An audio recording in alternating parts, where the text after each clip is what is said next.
आज छत्रपती शिवाजी महाराजांची जयंती आहे। अत्यंत धूमधाम पद्धतीने शिवजयंती साजरी केली जाते आणि आजच्या दिवशी छत्रपती शिवाजी महाराजांच्या आयुष्यात घडलेल्या काही महत्त्वपूर्ण घडामोडींना आज उजाळा दिला जातो। मी कुठे आहे हे तुम्हाला आतापर्यंत कळालं असेल।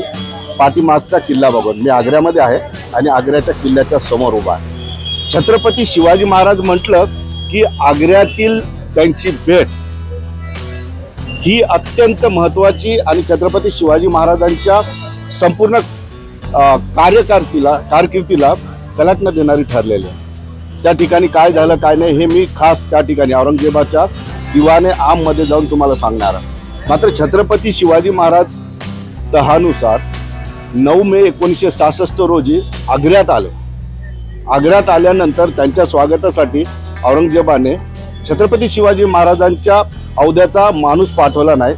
त्या ठिकाणी राजा राम सिंग यांना त्या ठिकाणी पाठवलं आणि औरंगजेबाचा एक अधिकारी त्या ठिकाणी पाठवला। पहिला अपमान छत्रपतींचा त्या ठिकाणी झाला। तरी छत्रपती शिवाजी महाराज या ठिकाणी आग्र्याच्या या किल्ल्यामध्ये 12 मे 1966 रोजी 50वा वाढदिवस होता औरंगजेबाचा आणि त्या ठिकाणी छत्रपती शिवाजी महाराजांना बोलवण्यात आलं होतं। इथपर्यंतची गोष्ट मी तुम्हाला इथं उभा राहून सांगतो। मात्र त्यानंतर छत्रपती शिवाजी महाराज आमकास दिवाणामध्ये गेल्यानंतर त्या ठिकाणी काय झालं, नेमकं त्यांच्यासोबत कसे वागले गेले, औरंगजेबाने त्यांना कशी वागणूक दिली, का दिली, त्यानंतर छत्रपती शिवाजी महाराजांनी काय कृती केली, या सगळ्या गोष्टी मी प्रत्यक्ष दरबारात जाऊन तुम्हाला सांगणार आहे। आता आपण किल्ल्यामध्ये प्रवेश करू।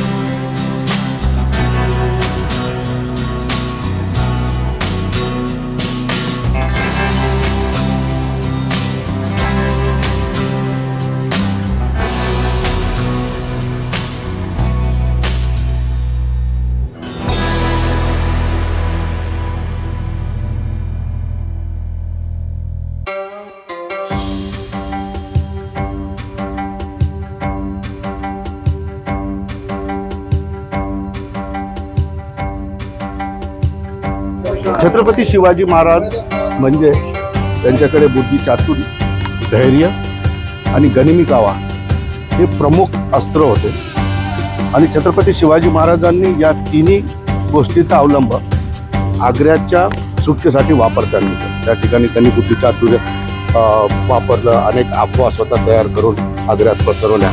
त्यानंतर धैर्य त्यांनी दाखवलं, आनंदी राहण्याचं त्या ठिकाणी त्यांनी व्यवस्थित नाटक केलं जेणेकरून औरंगजेबाला कुठलाही संशय येऊ नये आणि त्यानंतर गनिमी कावा करून ते या ठिकाणाहून दिसत।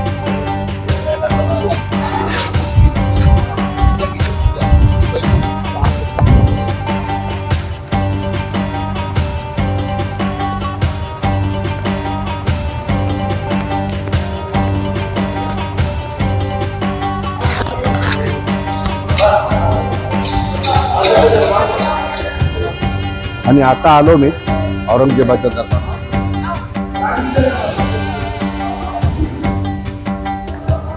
या ठिकाणी औरंगजेब आपला 50वा वाढदिवस साजरा करण्यासाठी बसलेला होता 12 मे 1666 आणि या ठिकाणी छत्रपती शिवाजी महाराज आले। त्यानंतर काय झालं हे आता ऐका। छत्रपती शिवाजी महाराज औरंगजेबाला भेटायला आले। तो दिवस होता 12 मे 1666 आणि त्या दिवशी औरंगजेबाचा 50वा वाढदिवस साजरा केला जात होता आणि या दरबारामध्ये देशातील विदेशातील अनेक राजे या ठिकाणी सन्मानाने बोलवण्यात आले होते आणि या दरबारामध्ये त्यांना व्यवस्थितपणे मान देऊन सगळीकडे त्यांच्या हुद्द्यानुसार बसवण्यात आलं होतं। छत्रपती शिवाजी महाराज या ठिकाणाहून वर आले आणि थेट या ठिकाणाहून चालत आले। छोटे शंभू राजे सुद्धा होते आणि या ठिकाणाहून उभा राहून त्यांनी छत्रपती शिवाजी महाराज आणि शंभू राजे या ठिकाणी आले आणि या ठिकाणाहून औरंगजेबाला त्यांनी जो काही राजशिष्टाचार होता त्याचं पालन केलं आणि तीनदा त्यांनी नमस्कार केला। मात्र या ठिकाणी दुसरा अपमान महाराजांचा झाला। या ठिकाणी छत्रपती शिवाजी महाराजांकडे औरंगजेबाने दुर्लक्ष केलं। हा त्यांचा दुसरा अपमान या ठिकाणी झाला। त्यानंतर छत्रपती शिवाजी महाराजांना या ठिकाणी उभं ठेवण्यात आलं आणि त्यानंतर औरंगजेबाने एका त्यांच्या व्यक्तीला बोलून त्यांच्या कानात काहीतरी कुजबूज केली. तो व्यक्ती खाली आला आणि त्या ठिकाणी रामसिंह, मिर्झाराजे जयसिंग यांचा मुलगा रामसिंह यांच्यासोबत महाराज या ठिकाणाहून निघाले. त्यांना या ठिकाणाहून तिकडे पलीकडे पाठीमागे 5,000च्या मनसबदारांच्या रांगेमध्ये उभं केलं. त्यांच्या पाठीमागे थोडंसं मागे तिथून छत्रपतींना औरंगजेब दिसत नव्हता. मात्र त्या ठिकाणी महाराजांचा तिसरा अपमान, कारण छत्रपती शिवाजी महाराज 5,000 मनसबदाराच्या रांगेत उभं करणं हा अपमान छत्रपती शिवाजींना खूप झोंबला. त्यांनी या दरबाराचा राजशिष्टाचार किंवा या ठिकाणचे नियम न मानता त्यांनी त्या ठिकाणी राग, संताप व्यक्त केला. जयसिंग राजे यांचा मुलगा रामसिंग यांनी त्यांना शांत राहण्याचा सल्ला दिला. मात्र शिवाजी महाराज अत्यंत क्रोधित झाले आणि ते एका बाजूला जाऊन उभे राहिले. औरंगजेबाचं त्याकडे लक्ष गेल्यानंतर त्यांनी विचारलं की काय तिथं गोंधळ झालेला. त्यावेळेस रामसिंग या ठिकाणी आले आणि त्यांनी सांगितलं की जंगल का शेर है उसको, म्हणजे जंगलचा तो राजा आहे, त्याला इथला उन्हाळा जो आहे सहन होत नाही. मग त्यानंतर औरंगजेबाने सांगितलं की त्यांना बाजूच्या खोलीमध्ये ने आणि गुलाबजल त्यांच्यात शिंपडा. तर बाजूच्या या ठिकाणी खोलीमध्ये त्यांना नेऊन त्यांच्यावर गुलाबजल महाराजांवर शिंपडलं आणि त्या ठिकाणाहून महाराजांना रामसिंग यांचा पाडाव ज्या ठिकाणी होता त्या ठिकाणी त्यांना ठेवण्यासाठी, म्हणजे तिकडे जाण्याची परवानगी औरंगजेबाने दिली. याच ठिकाणी औरंगजेबाने पहिली आगळीक केली. छत्रपती शिवाजी महाराजांना रामसिंग यांच्या पाडावातच नजरकैदेत ठेवलं. त्यांना नजरकैदेत ठेवल्यानंतर छत्रपती शिवाजी महाराजांना सुद्धा हे माहीत होतं की औरंगजेब हा कुटील आहे, कपटी आहे, तो आपला घात करू शकतो. याचसाठी त्यांनी जिजाऊंच्या हाती पूर्ण राज्यकारभाराची सूत्र सोपवली आणि त्यानंतर औरंगजेबाला भेटायला आले. ज्यावेळेस त्यांना नजरकैदेत ठेवलं त्याच वेळेस महाराजांना कळून चुकलं होतं की या ठिकाणी आपला घात होऊ शकतो. औरंगजेबाने त्यानंतर त्यांना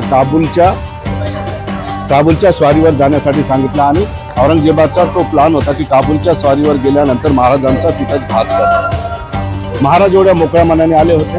महाराज ज्यावेळेस औरंगजेबाला भेटले त्यांनी 2,000 सोन्याच्या मोहरा दिल्या, 6,000 मोहरा ओवाळण्यासाठी त्या ठिकाणी दिल्या. मात्र औरंगजेबाने छत्रपती शिवाजी महाराजांच्या कमी हुद्द्याच्या लोकांना या ठिकाणचा दरबारातला पोशाख दिला, मात्र छत्रपती शिवाजींना तो पोशाख दिला नाही. हा सुद्धा छत्रपतींचा या ठिकाणी अपमान झाला. या सगळ्या गोष्टी आहेत आणि मग छत्रपती इथून बाहेर गेले. त्या ठिकाणी जसं मी आधी सांगितलं की धैर्यशीलता, धैर्य आणि गनिमी कावा, बुद्धिचातुर्य, धैर्य आणि गनिमी कावा याचा सुरेख या ठिकाणी वापर करून छत्रपती शिवाजी महाराज या ठिकाणाहून निघाले आणि सुखरूप आपल्या स्वराज्यामध्ये पोहोचले. इथपर्यंतची गोष्ट ठीक आहे. त्यानंतर खऱ्या अर्थानं इथला अपमान महाराजांना असा झोंबला की त्यांनी अगदी जोमाने बाहेर गेल्यानंतर स्वराज्याची स्थापना केली, स्वतःचा राज्याभिषेक केला आणि एक स्वतंत्र अस्तित्व उभं केलं.